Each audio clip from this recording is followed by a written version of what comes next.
Assalamualaikum and welcome to my new video, friends. In this video I will tell you about the simple present tense, or you can say the indefinite tense. So first of all I am telling you about the recognition of this tense. You can see the recognition of this tense is at the end of every Urdu sentence. We find ta hai, ti hai, te hai. Means you can say this tense tells us about the general truths, unchanging situations and our habits. Means अगर मैं आप लोगों से उर्दू में इसकी बात करती हूँ तो ये टेंस हमें बताता है हमारी रोज़मर्रा के काम, हमारी ऐसी हैबिट्स जो चेंज नहीं होती। जैसे कि मैं आप लोगों को एग्जांपल देके बताती हूँ।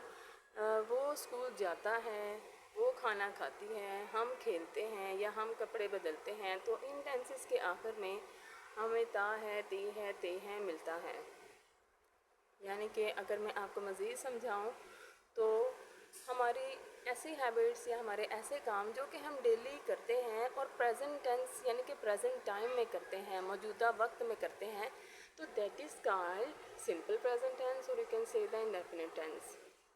अब हम इसकी मज़ीद बात करेंगे इसके मेथड की। तो इसका मेथड क्या है? इसका मेथड मैं आप लोगों को बताती चलूँ कि फर्स्ट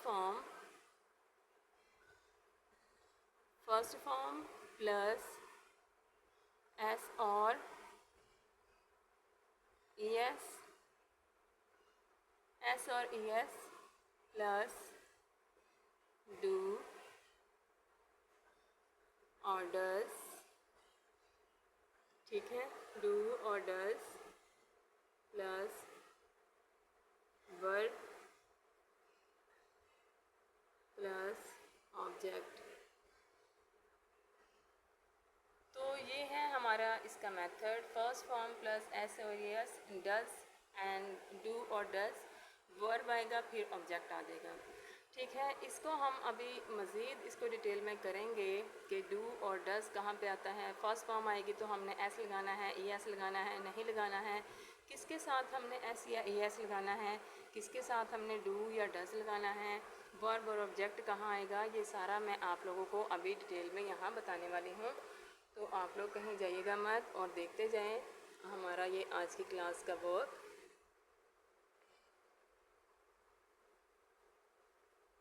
अब मुझे थोड़ा सा बोर्ड इरेज करना है फ्रेंड्स, तो ताकि मैं आप लोगों को इसका डिटेल में बता सकूं।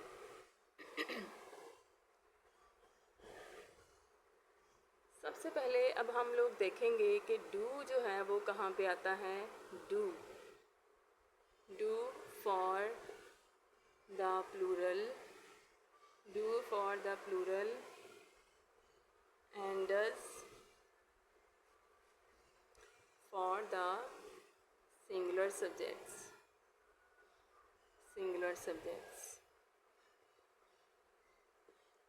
do for the plural subjects and does for the singular subjects। अब ये सब्जेक्ट्स क्या हैं और कैसे यूज़ होंगे तो वो भी मैं आप लोगों को बताती हूँ। जैसे एग्ज़ाम्पल मैं आप लोगों को देती हूँ ताकि आप लोगों को क्लियरली इस बात की समझ आ जाए कि ये डू या डज जो है हम सब्जेक्ट्स के साथ कैसे इस्तेमाल करेंगे, कैसे यूज़ करेंगे। तो देखते जाएं। फर्स्ट एग्ज़ाम्पल मैं आप लोगों को बताती हूँ। जैसे वो खेलती हैं, वो खेलती है, ठीक है। She plays, she plays. देखिए फर्स्ट फॉर्म वर्ब की फर्स्ट फॉर्म है प्ले, तो हमने इसके साथ लगाया एस। तो ये क्या था जो मैंने आप लोगों को मेथड में बताया कि एस या ई एस लगेगा सिंगुलर के साथ, ठीक है। जहाँ पे भी सिंगुलर आएगा फर्स्ट फॉर्म के साथ एस या ई एस लगेगा। तो ये वो एस का एडिशन है जो कि हमने फर्स्ट फॉर्म के साथ, ठीक है, फर्स्ट फॉर्म ऑफ वर्ब, ये वर्ब है तो हमने इसके साथ ये लगा दिया, एस का एडिशन कर दिया। अगर हम सेंटेंस को लिखें, दूसरा एक सेंटेंस लेते हैं, वी प्ले, हम खेलते हैं, तो इसमें यहाँ पे एस क्यों नहीं आया या ई एस क्यों नहीं आया? क्योंकि ये प्लूरल है, ठीक है, ये प्लूरल है, ये सिंगुलर है। तो सिंगुलर के साथ हम एस या ई एस लगाते हैं, प्लूरल के साथ हम only use the first form. You have to remember when we use the first singular form, then we use s or as, and when we are using the plural form, we only use the first form. You have to keep in your mind friends, ताकि आप लोग को इसकी अच्छे से समझ आ सके। ठीक है, मज़ीद मैं आप लोग के इसकी एग्जांपल्स देती हूँ और बताती हूँ, और इसको हम रेस करते हैं। यहाँ तक आई होप कि आप लोग को समझ आ गई होगी। तो मज़ीद आप लोग देखने के लिए मेरी वीडियोस को, मेरे चैनल को लाइक करें। यूट्यूब चैनल है किरण रोहा व्लॉग के नाम से, ठीक है, वहाँ जाएं, मेरी वीडियोस को, मेरे चैनल को लाइक करें, सब्सक्राइब करें, ताकि मेरी हर आने वाली वीडियो आप लोगों को मिल सके और आप लोगों को अच्छे से जानकारी हो सके टेंसेस के बारे में। तो देखें, सिंगुलर सब्जेक्ट्स कौन से होते हैं? Singular subjects, singular subjects he, she, it, these are the singular subjects. Plural subjects कौन से हैं? अब हम उनकी भी बात कर लेते हैं। Plural subjects I, we, they, you. I, we, they, you, these are the plural subjects. तो जहाँ जहाँ हमारे पास सिंगुलर सब्जेक्ट्स आएंगे वहाँ पे हमने क्या लगाना है? फर्स्ट फॉर्म प्लस एस और ई एस, ठीक है, एस और ई एस। जहाँ पे भी हमारे पास ही, शी, इट आएगा उसके साथ हमने लगाना है फर्स्ट फॉर्म प्लस एस और ई एस। और जहाँ पे भी हमारे पास प्लूरल सब्जेक्ट्स आएगा वहाँ पे हम क्या लगाएंगे? आई, वी, दे, यू के साथ only first form, only use first form.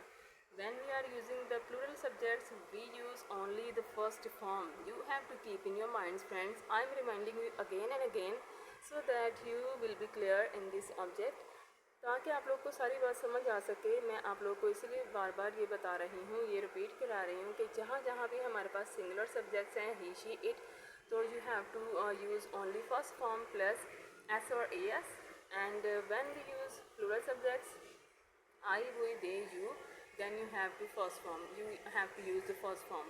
ठीक है, ये आप लोगों ने यहाँ तक अगर मेथड को पिछला और यहाँ तक का मेथड समझ लिया है तो आगे का समझना बहुत इजी है। This is the main subject कि आप लोगों को ये सारा मेथड सीखना है, जो मैं इससे पहले समझा चुकी हूँ और जो मैं अब आप लोगों को समझा रही हूँ। ये सारा मेथड आप लोग एक दफ़ा प्रैक्टिस करें, इसको प्रैक्टिस में लाएँ। जब तक आप लोग इसको समझेंगे नहीं, इसको प्रैक्टिस में नहीं लाएंगे तो आप लोग को कुछ भी समझ नहीं आने वाला। तो फ्रेंड्स, आप लोग यहाँ तक की प्रैक्टिस करें और यहाँ तक ही आज का मेरा ये लेसन था, इसको अच्छे से समझें। फिर हम इसकी मज़ीद कल सिंपल, नेगेटिव और इंट्रोगेटिव सेंटेंसेस की प्रैक्टिस में आप लोगों को करवाऊँगी इंशाल्लाह।